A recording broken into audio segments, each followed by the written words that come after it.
Hi everyone, Sam from the Body Centre here. As you can see, we've got this 2004 Suzuki Alto behind me. Now the paintwork is extremely weathered. This car's booked in for a new front bumper. Now as it's Christmas and we're in a Christmas spirit, without the customer knowing, we're going to buff this complete car to bring the paintwork back to its former glory as best as possible. Keep watching.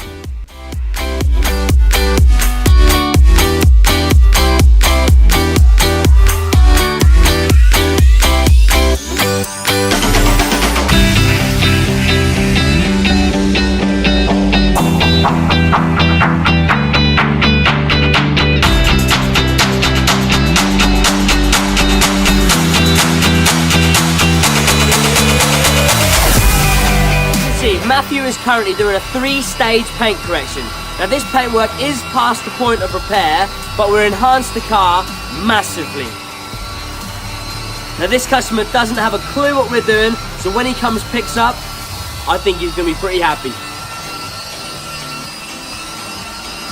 So the Alto is now complete. As you've seen, the complete vehicle has had a 3-stage paint correction. We've then touched up the complete vehicle, getting rid of all the little stone chips, and we've even applied some paintwork protection to seal this off as much as we can. So when this customer dropped his vehicle off, he left the body centre, went to the local bus stop into the city centre all the way out to Holt to where he lives, and then a 20-minute walk to his actual home. We did offer this customer a courtesy car, but he didn't want to drive a modern car, he was very happy with his own. Now being it's Christmas, we're going to go pick him up from his house, bring him back and surprise him with his car. Now just remember, he didn't know anything what we were doing apart from the front bumper, and it looks like a brand new car. So I hope you all enjoyed this video. Please like, share and subscribe on all our pages, and have a great Christmas.